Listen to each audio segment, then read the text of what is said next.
Alright, next up on the unboxing videos, and hopefully I'll actually get these up and scheduled for release in order. This is a Kershaw Cryo 2. I think it's a 2. Can't remember. No, just a Cryo. The reason I got this knife and what I was looking for is there's a couple cities in my state that have knife length restriction laws. So I had to follow those laws and get something that was the correct size. And this one fits the bill. And I don't know why on this one, unlike my other one, it's all taped up. So this should be interesting to try to open. Again, breaking out the Utilitac from Ontario Knives. We'll see how well it does, and don't worry, I'm not going to cut myself here, folks. Very easy. I mean, I'd be more worried if this was my Buck 110, which is like freaking cursed when it comes to me and cutting myself. And dang, this thing is nicely packed in there, nice and tight. There we go. Get that thing out of the way. Again, we got one of those instruction manuals, just like my other one. I'm not going to bother taking it out of the box. Oh, you'll have seen that in the previous video.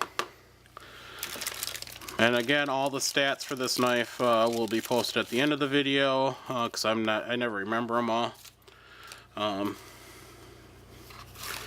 This is another Chinese-made Kershaw with the speed safe. And this is a frame lock. It's got steel handles, or steel frame. Chinese-made. Alright, first thoughts on this. First thing I noticed was the jimping, which I like, especially on a smaller knife. This does, even though it's such a small knife, like 2 3/4 inch blade and handle. Compare that to the Utilitac. You can see the big difference there. It fits a hand, it fills a hand nicely. I like that. It does have thumb studs on both sides, which do seem to work fairly well. I don't think it's not as quite as quick as a flipper. I could just say that this knife needs a little bit of oil too. I like the fold over belt clip design. It seems like it's got a nice amount of room there. Or not belt clip, pocket clip, excuse me. Nice pocket clip here that's got a lot of room in there for your pants material to be in there, and it's held down really nice and tight. It has this thing here for the frame lock,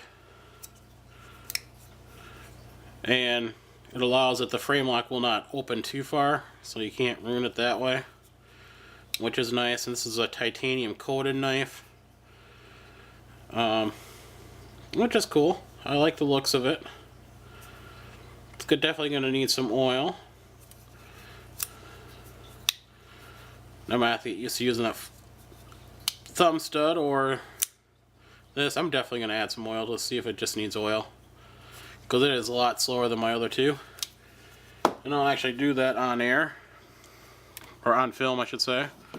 Put a little Cryo in here, drop on each side, and work it in. See if that helps. Otherwise I'm going to have to take and loosen this up, and I hate the torque screw system. Get that oil worked in. Alright, the one thing, now I just forgot what I was going to say, which is nothing new. Nothing new there. Oh well. Oh yeah, I was going to check the blade play. I forgot to do it in the other video. No side-to-side play. No up and down play, which is what you want out of a brand new knife. Alright, I'm going to have to loosen that just a bit, but we'll see on that. And I don't know if I got those. Nope. Okay guys, I found something that would work. If you don't have the exact size, you can always find something to work. That's something I would do often, but I found something to work. It doesn't seem like it was a screw, and I'm actually glad I found something. Because that thing was just really in there, really loose. I'm sure that would have fallen out in like a day or two. Because that thing was just like working itself loose. I could actually unscrew it with my hand. It was that loose. So that didn't really affect the speed when I tightened it back down any. So we'll leave it there. It just might have to be broken in, worn in, played with a little, which I like doing with these Speed Safe. Now we'll test the sharpness of this knife. We'll see if it's sharp enough to shave hair. I'm hoping that comes in for you. If not, I'm going to focus in. Alright, there you go. I don't know if you can see that or not.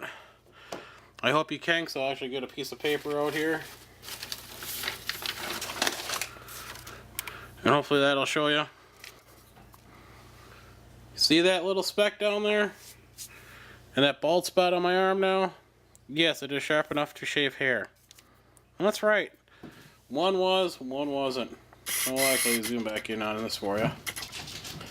So, we're saying that that's sharp enough to sharpen, or excuse me, to shave hair, arm hair, which is pretty amazing for a knife that's 25 bucks. Well, it's a little over 25, it was like $26.39 or something like that. Now we'll do the, since it shaved my arm hair, I'll skip the regular paper, go right to phone book paper. Not one single problem. I mean, this goes through like it's frick. This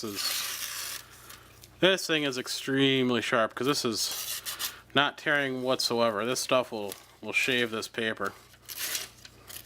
Well, it would, but this paper is, because it rips this way, the fibers go this way. It's very hard to cut on that side. That's why I always do the wide side. But look at that.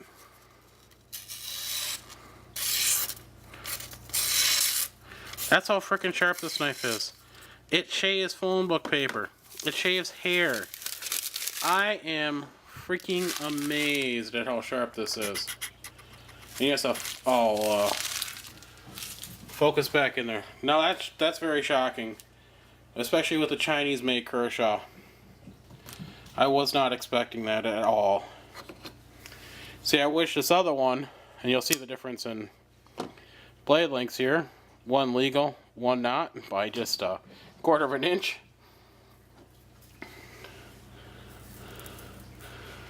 Dang.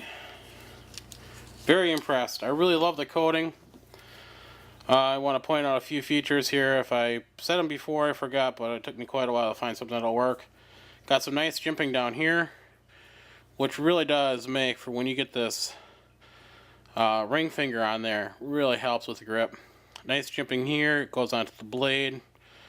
Not a huge fan of the thumb studs, but I understand why they're there. It's for somebody else. One thing I would have liked to see though was some jimping on the end here. That would have been really nice. Give you a nice firm grip like this. If you can see that jimping there would have been really nice, but hey, I'm not complaining. That thing is freaking razor sharp. So that's my first thoughts and impressions on this knife. Thanks for watching, and one to go. I forgot to mention this in the video itself, and I do not feel like going through and making it all over again just to add this fact. So I'll roll this in somewhere, most likely at the end of the video, about the pocket clip orientation. Alright, first off, it comes right from Kershaw for the tip down orientation, and for me, I don't like that. I prefer to carry tip up.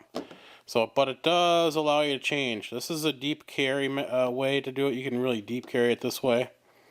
So, it's not going to show. But if you move it to tip up, which I like, it's going to ride a little higher in the pocket. But it allows for the lanyard hole. The other side, again, allows you tip up or tip down. And again, with the lanyard hole there at the end, which is really cool. So this is both for a lefty and a righty, unlike the other one. Thanks for watching. Why did I say that? I didn't need to. But there we go.